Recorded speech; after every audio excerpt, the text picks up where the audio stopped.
Channel पर आपका स्वागत करता हूं। तो चलिए आज हम लोग देखते हैं रॉट आयरन के बारे में। वुडलिंग फर्नेस से हम लोग कैसे प्राप्त करते हैं रॉट आयरन को, जो चीज़ रॉट आयरन को हम लोग बोलते हैं पिटवा लोहा, शुद्ध लोहा या फिर मृदु लोहा। तो हम लोगों ने इससे पहले देख लिया था कि आपका कास्ट आयरन कैसे प्राप्त करते हैं, तो क्यूपेला फर्नेस से, और पी आयरन कैसे प्राप्त किया जाता है तो ब्लास्ट फर्नेस से। तो इसी प्रकार हम देखेंगे कि रॉट आयरन को कैसे प्राप्त करेंगे तो पुडलिंग फर्नेस से। ठीक है, तो इसके बारे में हम लोग देखते हैं आज। देखिए आपको यहाँ स्क्रीन पे कुछ दिख रहा होगा, जब मतलब कि आप रॉट आयरन की अगर माइक्रो इसका जो माइक्रो स्ट्रक्चर अगर आप देखते हैं, ठीक है, अगर माइक्रो स्कोप से अगर आप इसको देखिएगा तो रॉट आयरन की आंतरिक संरचना कुछ इस प्रकार दिखाई पड़ती है। मतलब कि इसमें जो प्योर आयरन होता है वो क्रिस्टल के रूप में होता है, ये क्रिस्टल के रूप में, और इसमें जो थोड़ा बहुत औषधियाँ रहती है वो स्टेग थ्रेड्स के रूप में धागे इसमें औषधियाँ पाई जाती है। ठीक है, और इसमें बाकी तो हम लोग देखते हैं कि इसमें 99.99.85% तक इसमें क्या होता है, शुद्ध लोहा होता है, या फिर 9.999% तक इसमें शुद्ध लोहा प्राप्त किया सकता है। तो हम लोग पुडलिंग फर्नेस से जो लोहा प्राप्त करेंगे तो हम लोग इतना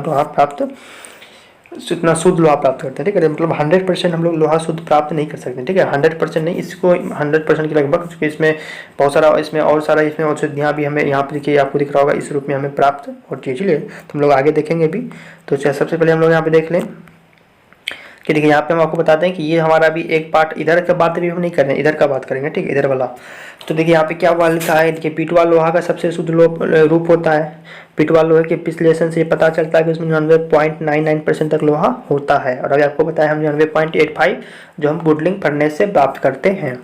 उसके बाद देखिए आगे देखिए इसमें क्या गया कि ये क्या होता है कि जब इसको हम लोग हीट करते हैं पुडलिंग फर्नेस में तो इसमें पिघलता नहीं है, मतलब पूरा ये आपका लिक्विड फॉर्म में नहीं आता, लेकिन ये लेई की तरह हो जाता है। लेई की तरह, लेई की बात समझ रहे हैं ना, जैसे आटा का लेई बनाते हैं हम लोग, तो वो लेई की तरह आता है, गाढ़ा लेई की तरह। ठीक है, पूरा लिक्विड फॉर्म में नहीं आएगा ये।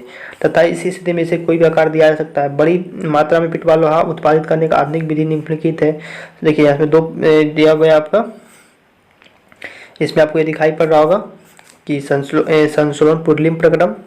ठीक है, तो इसको हम लोग दो तरीके से कर सकते हैं, एस्टर्न अथवा वायर प्रक्रम और पुडलिंग प्रोसेस। दो तरह से प्रोसेस से हम लोग क्या कर सकते हैं, कास्ट आयरन रॉट आयरन को प्राप्त कर सकते हैं। तो चलिए हम लोग देखते हैं कच्चा लोहा का शोधन, पिटवा लोहा कैसे बनाया जाएगा। ठीक है, तो कच्चे लोहे का संशोधन में क्या करते हैं हम लोग, सिलिकॉन को पूरी तरह से, जो इसमें सिलिकॉन का मात्रा अभी तक आपको कास्ट आयरन जैसे हम लोग प्राप्त करेंगे ना, कि अभी जो हम लोग यहाँ पे शुद्ध रॉट आयरन जो प्राप्त करेंगे वो हम लोग करेंगे पिग आयरन से प्राप्त करेंगे। पिग आयरन प्लस CWI का मतलब क्या हो गया, WCI। ठीक है, यहाँ पे लिख दे हम आपको पिग। देखिए यहाँ पे हम आपको क्या क्या बताएं, आराम से समझिए।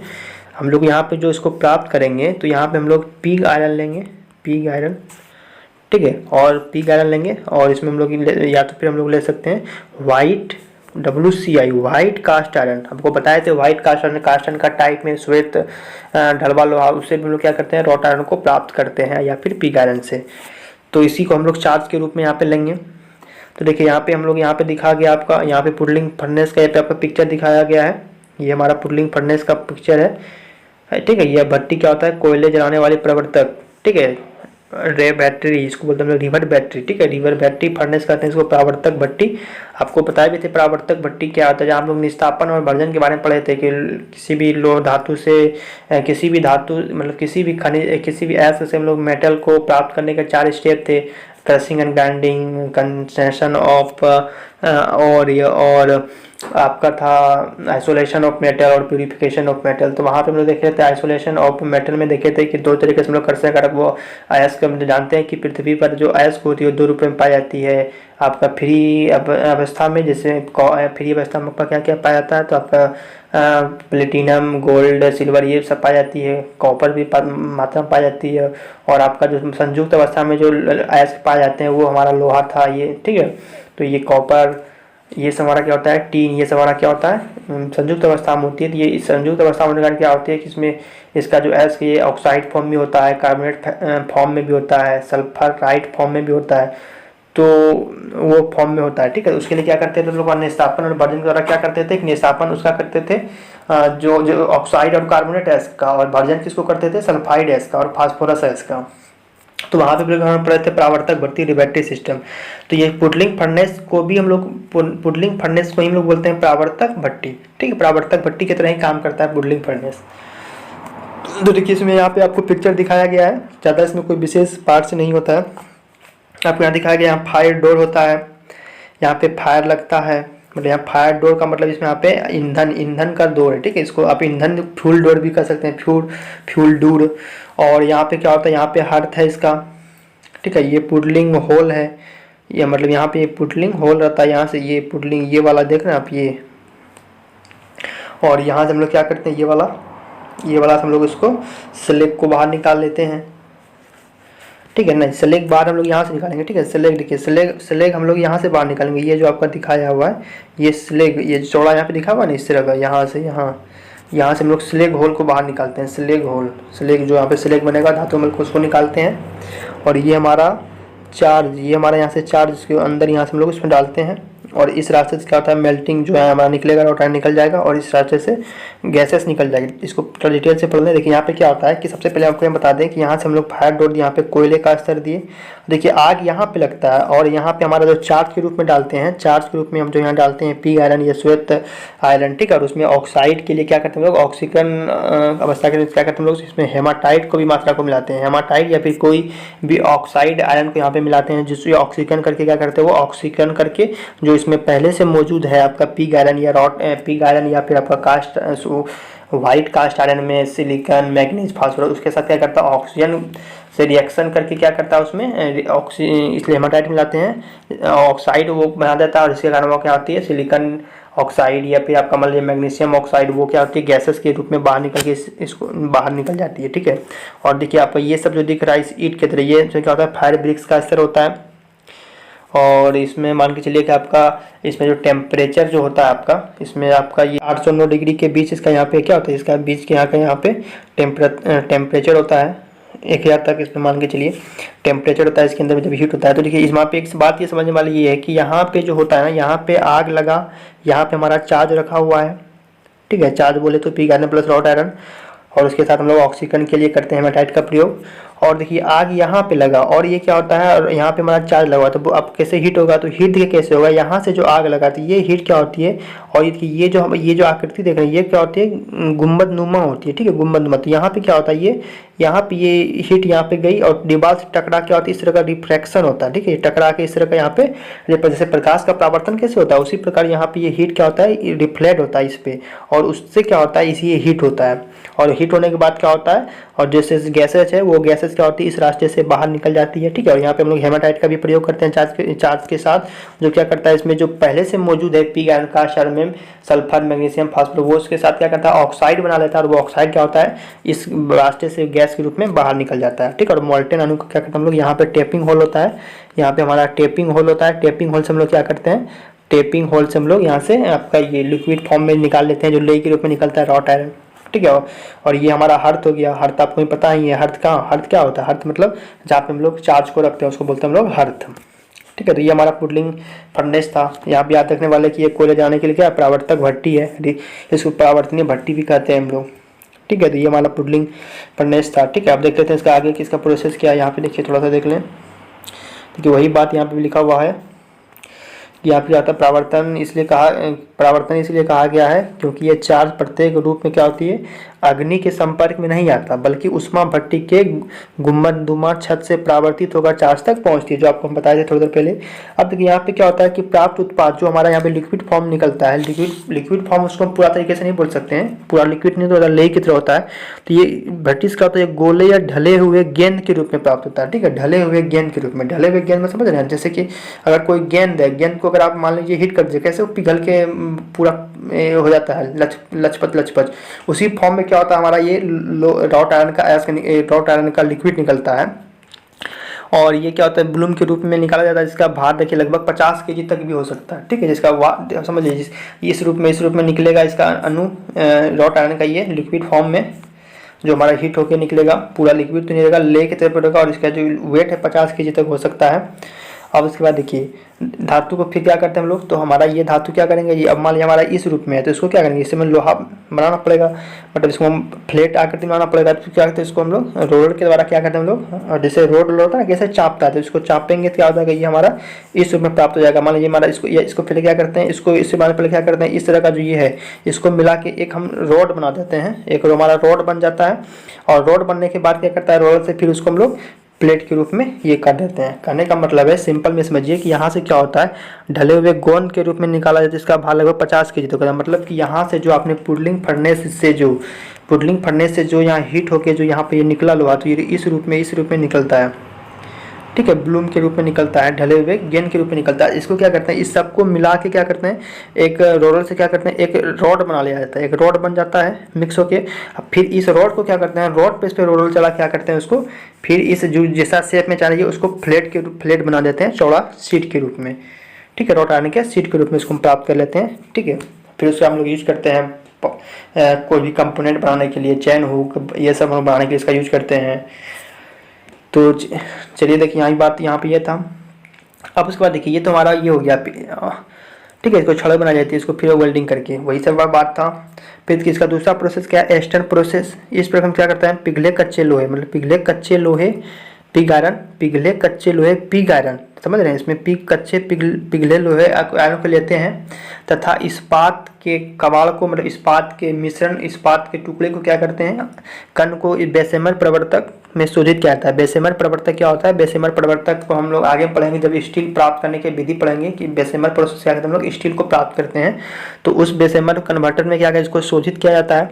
फिर इसके साथ क्या करना है, आयरन सिलिकेट असर को शोधित पिघली धातु को खुली भट्टी में, ठीक है, मतलब यहाँ से क्या करता है, जब इसको बेसेमर प्रवर्तक में आप इसको शोधित कीजिएगा तो इसमें से आयरन सिलिकेट असर पर शोधित पिघली धातु को, मतलब इसमें क्या होता है कि मेन रूप से इसमें जो आयरन सिलिकेट होगा SiO2 होगा, जो सिलिकॉन का जो मात्रा होगा आयरन पर इसको शोधित किया जाता है, ठीक है, इसको हटा दिया जाता है। और इस प्रक्रम से और इसमें धातु को खुली ओपन हर्थ प्रोसेस किया, ओपन हर्थ फर्नेस है, ओपन फर्नेस में उसको उड़ेल दिया जाता है, मतलब यहाँ से इसको निकाले हम बेसेमर प्रवर्तक से, और ठीक है, और आयरन सिलिकेट अस्तर को हटा लेके और उसको क्या करते हैं हम लोग उसमें ओपन हर्थ भट्टी में क्या करते हैं, उसको हम लोग डाल देते हैं, उड़ेल देते हैं।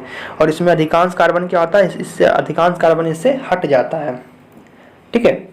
और उसके बाद क्या होता है कि राख जो हमारा होता है, यहाँ पे राख पिघली धातु को लेई की तरह द्रव के रूप में ठंडा कर देता है, राख पिघली धातु को एक लेई के रूप में ठंडा कर देता है। हर बाद में इसको हम लोग क्या करते हैं कि जो उसमें कार्बन वगैरह राख उसमें जो मिला, ठीक है, उसको हम लोग हाइड्रोलिक प्रेशर से क्या करते हैं, मतलब ब्लोअर बहुत ज़्यादा प्रेशर हवा डाल के क्या करते हैं उसको बाहर निकाल देते हैं।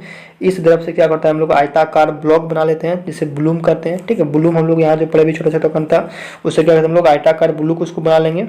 और उसके बाद क्या करता है, ब्लूम को तुरंत ही रोलर मिल से गुजार कर, ठीक है, रोलर मिल से गुजार कर विभिन्न आकार एवं साइज का पिटवा लोहा उत्पादन के लिए बनाया जाता है। इस प्रकार हमें क्या होता है, पिटवा लोहा प्राप्त होता है, शुद्ध लोहा प्राप्त होता है, जिसमें देखिए इसमें पिटवा लोहे का कुछ इसमें क्या क्या भाग होता है, कार्बन का मात्रा इसमें भी रहती है इतना से इतना, सिलिकॉन का 0.1 से इतना % मैंगनीज का भी इतना रहता है, मतलब ये देखिए ये सब मात्रा अभी भी इसमें उपलब्ध है लेकिन बहुत कम मात्रा में रहता है।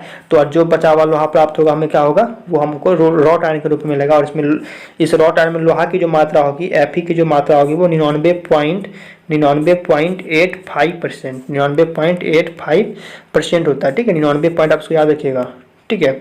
इसमें लोहा का मात्रा कितना होगा, 99.85%, ठीक है। और बाकी इस रूप में कुछ मात्रा हमारे यहाँ उपलब्ध रहती है, इस रूप में इसका कार्बन सिलिकॉन मात्रा रहता है। तो इसी को हम लोग 99.85 को हम लोग शुद्ध मान लेते हैं, ठीक है, हम लोग 100% नहीं निकाल सकते, तो इसलिए इसमें कुछ ना कुछ ये सब मात्रा रहेगा, तो इसी को हम लोग शुद्ध लोहा मान लेते हैं। तो इस प्रकार हम लोगों ने भी यहाँ पे 3 प्रकार का लोहा पढ़ा। पहले पिग आयरन के बारे में पढ़े जिसमें लोग ब्लास्ट फर्नेस से प्राप्त करते थे, कास्ट आयरन जिसको हम लोग ढलवा लोहा कहते हैं उसको हम लोग क्यूपोला फर्नेस से प्राप्त करते थे, और हम लोग शुद्ध लोहा रॉट आयरन जो प्राप्त किए वो हम लोग बेसेमर प्रोसेस से फिर प्राप्त किए, या फिर आप उसको एस्टर्न प्रोसेस से उसको हम लोग प्राप्त किए। तो इसमें मेन पुडलिंग फर्नेस ही इंपॉर्टेंट है, हम लोग ज़्यादा पढ़ते हैं, ठीक है, उसको हम लोग एस्टर्न प्रोसेस से हम लोग निकाल सकते हैं। आपके बुक में शायद पुडलिंग फर्नेस के बारे में दिया हुआ होगा, तो इसको ध्यान में रखिएगा कि इसको हम लोग एस्टर्न प्रोसेस से भी इसको हम लोग प्राप्त करते हैं, ठीक है। और इसमें एक ध्यान देने बात ये है कि इसमें क्या होता है कि इसमें ये डायरेक्ट आग के संपर्क में नहीं आता, मतलब ये भट्टी में क्या होता है कि आग अलग जलता है और चार्ज अलग रहता है। और इससे पहले जो हम लोग पढ़े थे पिग आयरन के लिए ब्लास्ट फर्नेस, वहाँ भी क्या होता है उसमें मिशन के रूप में डाल देते हैं, उसमें आग डायरेक्ट कॉन्टैक्ट में आता था। क्यूपोला फर्नेस में आग डायरेक्ट कॉन्टैक्ट में आता था, लेकिन यहाँ आग डायरेक्ट कॉन्टैक्ट में आके इनडायरेक्ट में आता है, मतलब यहाँ से हीट जाएगा और इस सतह से परावर्तित होकर इस पर पड़ेगा, तब ये जाके हीट होगा। ठीक है, तो ये हमारा था ये। ठीक है, अगर चाहें तो आप इसका स्क्रीनशॉट ले सकते हैं, स्क्रीनशॉट आप इसका ले लीजिए। ठीक है, इसका स्क्रीनशॉट आप ले लीजिए, ये देखिए। ठीक है, इसको स्क्रीनशॉट आप ले लीजिए। उसके बाद देखिए इधर इसका भी आप ले सकते हैं। और ये हमारा यहाँ तक हो गया हमारा। ठीक है, आप ले सकते हैं। उसके बाद देखिए अब चलिए हम लोग इसका प्रयोग इसका देख लेते हैं, इसका क्या क्या प्रयोग। ठीक है, जैसा कि आपको यहाँ पे दिख रहा होगा कि पिटवा लोहा का गुण एवं उपयोग क्या है, इसका गुण को देख लीजिए पहले। यहाँ से इधर इसका क्या है गुण है, इधर आपका इसका आपका उपयोग है। तो पहले गुण को देख लेते हैं। ये क्या होती है, आघात वर्धन मेलेबल होता है तथा डक्टिलिटी तन होता है। इसे कठोरीकृत किया जा सकता है, मतलब इसका हार्ड किया जा सकता है, और ना इसको लोग टेम्परिंग कर सकते हैं। ये चिम्बर झटका रोधी होता है, टफनेस का गुण पाया जाता है। पर्टिकुलर इसमें झटका रोधी होता है। ठीक है, मतलब कि इसमें कंपन को ये विरोध करता है उसका। और ये क्या होता है, रेसीदार संरचना होती है। और रेसीदार मतलब संरचना मतलब इसकी जो इंटरनल स्ट्रक्चर होगी वो फाइबर्स की तरह होता है, रेसीदार संरचना। याद रखिएगा, पिग आयरन क्या कैसी होती है, आंतरिक संरचना परतीयदार। और कास्ट आयरन की संरचना कैसी होती है, तो रवेदार। और रॉट आयरन की संरचना कैसी होती है, तो रेसीदार इसकी संरचना होती है। फोर्ज वेल्डिंग इसको आसानी से कर सकते हैं। इसकी जो टेंसाइल स्ट्रेंथ होती है लगभग 300 न्यूटन प्रति वर्ग मिमी है। ठीक है, ये होता है टेंसाइल स्ट्रेंथ। और इसमें क्या होता है कि खारे पानी का कोई इसमें प्रभाव नहीं होता है। ठीक है, इसमें कोई खारे पानी का कोई प्रभाव नहीं होता है, चुंबक प्रभाव इसमें बनाए रखता है ये। और इसमें कि ये संक्षारण रोधी होता है। और इसमें फोर्ज इसने इतना तो हम कर सकते हैं। और इसका उपयोग देख लेते हैं हम थोड़ा सा। ठीक है, इसमें उपयोग इसमें क्या क्या है, गिरी निर्माण में करते हैं इसका प्रयोग। गिरी निर्माण में जो हम लोग कोई पार्ट वगैरह बनता है उसका करते हैं। क्रेन बनाते हैं, हुक चैन कड़ी बोल्ट बनाते हैं, नट तरह रेलवे का कपलिंग बनाते हैं। कपलिंग समझ रहे हैं ना आप। ठीक है, उसके बाद ये फिर आगे क्या है, जहाज कार्य में इसका प्रयोग किया जाता है। अस्थायी चुंबकत्व डायनमो को रोड बनाने हेतु इसका प्रयोग किया जाता है। कृषि उपकरण बनाने हेतु इसका प्रयोग किया जाता है। पाइप फ्लेंज आदि बनाने हेतु इसका प्रयोग किया जाता है। तो ये हमारा रॉड आयरन के बारे में आज हम लोग पढ़ लिए। और हम लोग नेक्स्ट वीडियो में अब देखेंगे कि स्टील के बारे में पढ़ेंगे कि हाई स्टील क्या है, लो कार्बन स्टील क्या है। तो पिटवा लोहा से हम लोग क्या करेंगे, पिटवा लोहा से हम लोग स्टील बनाएंगे। ठीक है, तो हम लोग फिर स्टील के आगे प्रोसेस को पढ़ेंगे। ठीक है, तो और इसमें एक चीज़ आपको ये हम इसका जो ये आप क्या बोलते हैं इसको, मेल्टिंग पॉइंट आपको नहीं बताया ना, मेल्टिंग पॉइंट। तो इसका जो मेल्टिंग पॉइंट होगा, ध्यान रखिएगा, इसका मेल्टिंग पॉइंट जो होता है वो मेल्टिंग पॉइंट जिसमें होता है